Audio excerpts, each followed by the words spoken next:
Bismillah, Assalamualaikum warahmatullahi wabarakatuh.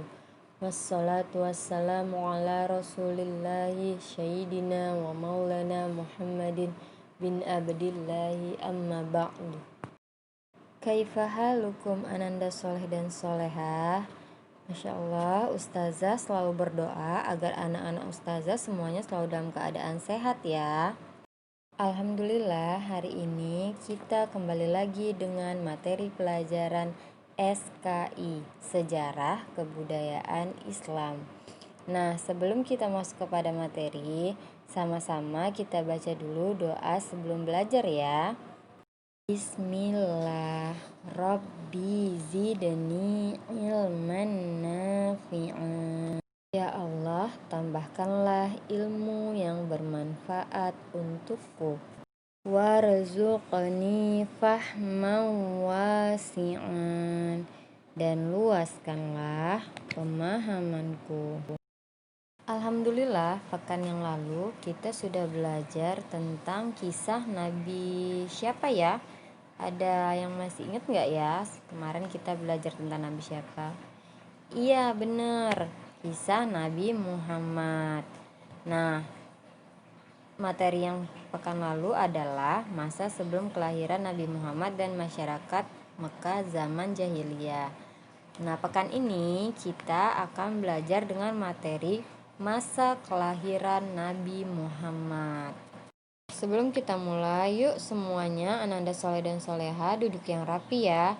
Dengarkan dan perhatikan Ustazah karena nanti akan ada soal yang harus ananda kerjakan. Oke. Sekarang kita masuk pada masa kelahiran Nabi Muhammad. Nabi Muhammad lahir pada hari Senin, bulan Rabiul Awal. Pada tahun pertama tragedi pasukan gajah atau 40 tahun dari berlalunya kekuasaan Kisra Anushirwan. Nah, kalau dalam tahun Masehi itu bertepatan pada tanggal 20 atau 22 April tahun 571 Masehi. Nah, jadi pada hari Senin lahirlah seorang nabi bernama Nabi Muhammad dengan nama ibunya Aminah, itu pada hari Senin bulan Rabiul Awal. Nah, dari semenjak lahir ternyata Nabi Muhammad ini sudah memiliki tanda-tanda kenabian. Nah, tanda-tandanya diantaranya yaitu runtuhnya 14 balkon istana kekaisaran, padamnya api yang sekian lama disembah oleh kaum Majusi, hancurnya gereja-gereja di sekitar danau Sa'awah setelah airnya menyusut. Nah, setelah Nabi Muhammad lahir, Nabi Muhammad dikirim oleh ibunya. Dikirim kemana Nabi Muhammad sama ibunya? Dikirim ke rumah kakeknya. Nama kakek Nabi Muhammad adalah Abdul Muthalib. Ya, jadi dan mengatakan bahwa cucunya sudah lahir. Nah, cucu dari Abdul Muthalib yaitu Muhammad sudah lahir. Nah, kakeknya senang sekali, langsung kakeknya membawanya ke dalam Ka'bah, masuk ke dalam Ka'bah dan lalu berdoa kepada Allah dan bersyukur atas apa yang sudah Allah berikan. Kemudian Abdul Muthalib memberi nama bayi yang dilahirkan oleh Aminah dengan nama Muhammad.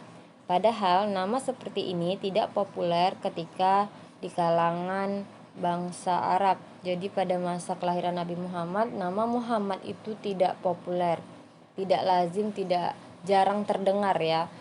Nah, dan pada 7 hari kelahirannya Abdul Muthalib, kakeknya Nabi Muhammad, menghitan Nabi Muhammad sebagaimana tradisi yang berlaku di kalangan bangsa Arab.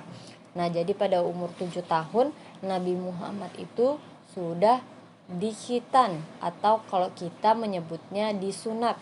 Nah, anak-anak ustazah udah ada belum yang disunat? Nabi Muhammad disunatnya pada usia 7 hari loh. Lalu juga wanita pertama yang menyusui beliau yaitu Nabi Muhammad setelah ibunya. Jadi setelah ibunya menyusuinya, ada lagi wanita lain yang menyusui Nabi Muhammad. Namanya adalah Suwaibah. Itu tadi masa kelahiran Nabi Muhammad. Nah, setelah Nabi Muhammad lahir, lalu tumbuh dan besarlah Nabi Muhammad. Nah, masa ini disebut masa kanak-kanak Nabi Muhammad. Setelah ibu Nabi Muhammad yang bernama Aminah melahirkan beliau, dia membawanya kepada kakeknya yang bernama Abdul Muthalib. Nah, lalu Abdul Muthalib membawa bayi Muhammad ke Ka'bah. Di sana dia berdoa dan bersyukur kepada Allah dan memberi nama Muhammad. Kebiasaan di kalangan masyarakat Arab pada waktu itu, jika sudah mempunyai bayi, maka bayi yang baru lahir itu disusukan dan dititipkan kepada kaum ibu pedesaan. Tujuannya agar dapat menghirup udara segar dan bersih, serta untuk menjaga kondisi tubuh ibunya agar tetap sehat. Setelah Nabi Muhammad dilahirkan, disusui oleh ibunya hanya beberapa hari saja, lalu disusui Suwaibah. Nah, setelah dari Suwaibah, disusui lagi oleh Halimah binti Abi Zu'aid dari kabilah Bani Sa'ad. Nah, keberadaan Nabi Muhammad di tengah-tengah keluarga Halimah membawa berkah melimpah.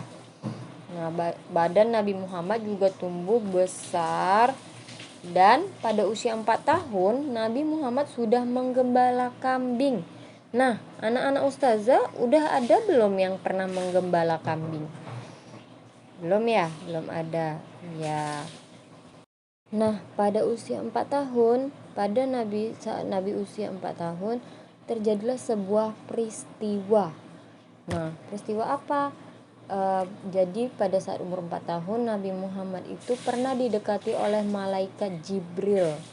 Kisahnya disebutkan dalam sebuah hadis. Anas bin Malik meriwayatkan, Rasulullah sewaktu kecil didatangi malaikat Jibril ketika beliau sedang bermain dengan beberapa anak. Jibril kemudian menangkapnya, menelentangkannya, lalu Jibril membelah dadanya. Jibril mengeluarkan hatinya dan mengeluarkan dari hati beliau segumpal darah beku sambil mengatakan, ini adalah bagian setan darimu. Jibril kemudian mencucinya dalam wadah yang terbuat dari emas dengan air zam-zam, lalu ditumpuk, kemudian dikembalikan ke tempatnya. Maksudnya ke dalam dada Nabi Muhammad lagi ya. Jadi hatinya itu dikembalikan lagi ke dalam dada Nabi Muhammad. Sementara teman-temannya Nabi Muhammad berlari-lari. Mereka menemui Ibu Halimah dan mengatakan bahwa Nabi Muhammad telah dibunuh. Padahal sebenarnya tidak ya. Jadi Nabi Muhammad tidak dibunuh oleh malaikat Jibril, melainkan Nabi Muhammad hanya dibelah saja dadanya oleh malaikat Jibril untuk dibersihkan hatinya, disucikan kembali supaya tidak ada iri, dengki dan segala macam di dalam diri Nabi Muhammad. Nah, Anas juga mengatakan, saya pernah diperlihatkan bekas jahitan di dadanya. Ini hadis riwayat Muslim. Dengan adanya peristiwa pembelahan dada itu, Halimah menjadi khawatir. Lalu Muhammad pun dikembalikan kepada ibunya. Jadi Halimah tidak berani lagi menyusui Nabi Muhammad. Jadi Nabi Muhammad kembali kepada ibunya. Baik, alhamdulillah sudah selesai materi SKI kita hari ini. Insya Allah akan dilanjutkan lagi di pekan berikutnya. Nah, jangan lupa Ananda Soleh dan Soleha mengerjakan tugas yang akan Ustazah berikan. Nah, sekarang kita sama-sama tutup dengan doa kafaratul majelis. Subhanakallahumma wa bihamdika asyhadu an la ilaha illa anta astaghfiruka wa atubu ilaih. Syukran wa jazakumullahu khairan.